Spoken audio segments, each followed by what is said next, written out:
Hey guys, so today I'm going to be going over what I believe to be the best budget capture card for streaming, and that would be this lovely device right here.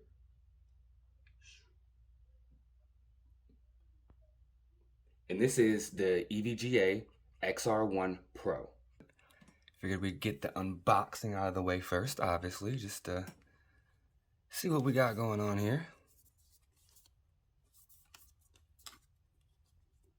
Not bad packaging. Okay. So for features, we got supports up to 4K at 60 FPS, HDR pass-through, supports up to 4K at 30 FPS video capture, customizable RGB LED, hardware mic and game audio control, supports PC and gaming consoles, and it has USB 3.0 connections. Interface is USB 3.0 Type-C, so that's always nice. Input and output pass-through is HDMI. All of our inputs can be 480p, 576p, 720p, 1080 at 240 FPS. We can also do 140p at 144 FPS, and we can do 4K at 60 FPS HDR through. Our pass-through is going to be 480p, 576, 720, 1080 at 240 frames per second, 1440 at 144 frames per second, and 4K at 60 frames per second HDR. The capture max resolution is 4K 30 frames.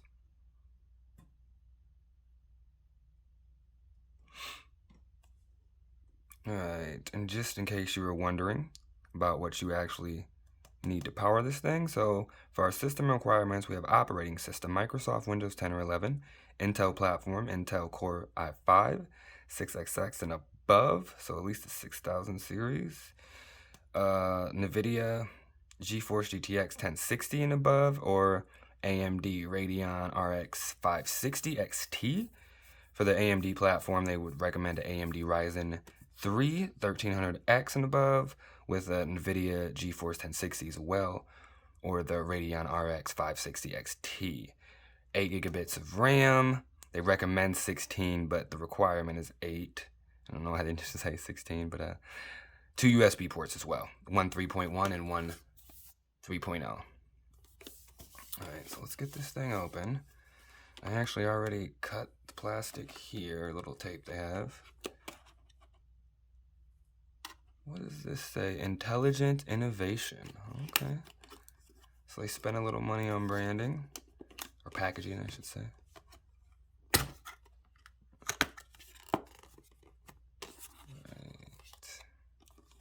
Well, that's actually a nice little package. We got some dumb little holes right there. Oh, that thing just slid right out. Okay, that's how we're supposed to get her done.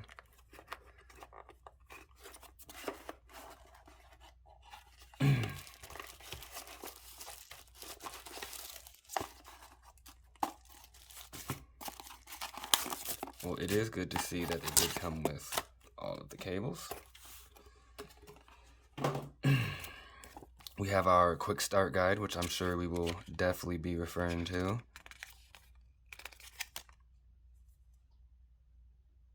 I like this a lot. English, has colors, big font, extremely legible, actual diagram details. Always good when companies do this. Alright, so for cables, I'm assuming we'll just have a couple HDMI cables and a power cable. Yep, so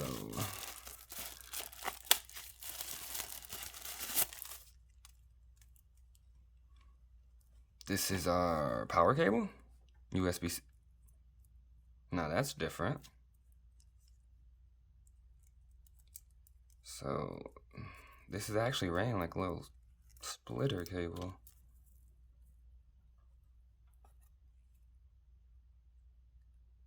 Two USBs. Oh, I guess for either one if you don't have a 3.0. I see now. Okay, so there's 2 different USBs. So if you actually have the high-speed USB, you can use it, and if not, use this. I get it. Alright, so those... Did we only get one HDMI cable?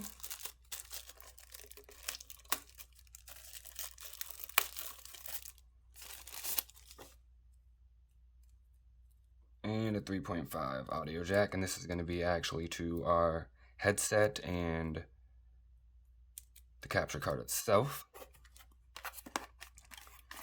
Speaking of the capture card itself, let's take a look at the actual capture card itself.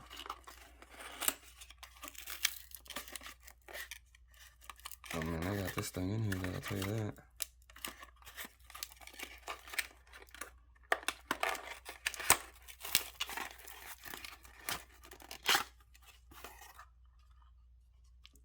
Alright, you can see the little lights from the LED, reflective surface. So on this front, we got some branding, headphone jack, regular headphone. We also have a controller jack, which probably connects our party chat. We have our Type-C power. We have our HDMI in. Nothing on the back. On the other side, we have HDMI out.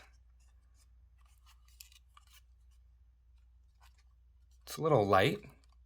Not too light. It definitely doesn't feel cheap or anything.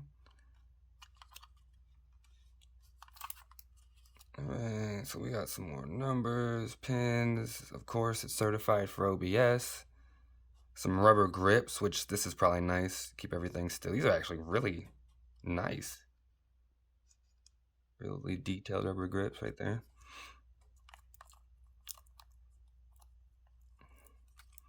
Okay, and I'm assuming this button is what gives us all the control.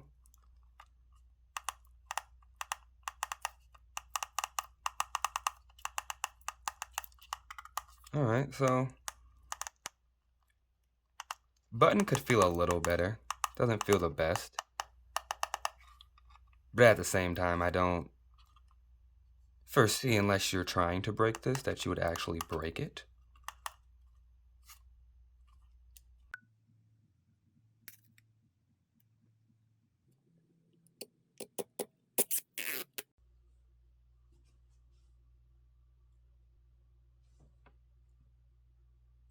Alright guys, so I'm going to keep this short and simple. EVGA did a great job with the second adaptation of this card. This capture card is a UVC. It uses a plug-and-play style driver that basically functions as a webcam, allowing for use in most video applications such as OBS, Skype, Zoom, etc., which also means it can be used on all platforms, Windows, Mac, and Linux. The cost to performance on this device is what really sets it apart. At just $123 at the time of recording, which with the now usable advanced pass-through and the very impressive 58 millisecond latency, it just simply outperforms any other card in its price range. Not to mention the ability to control audio for both console party chat and your game capture.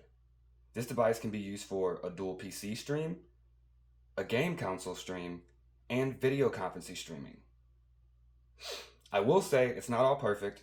There were a few cons I did come across.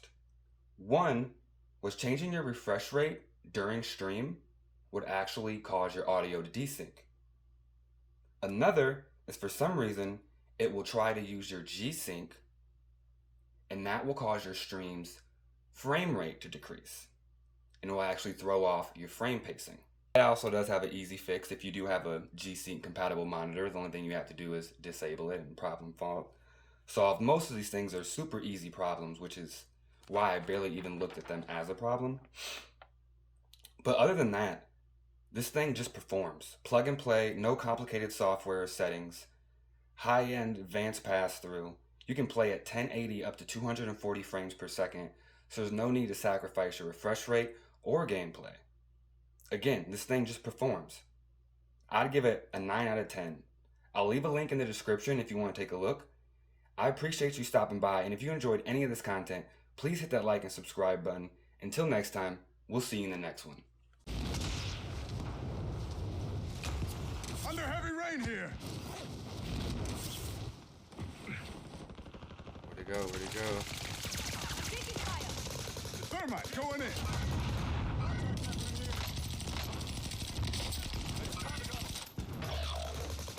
Let's go, baby. Just don't. Ooh.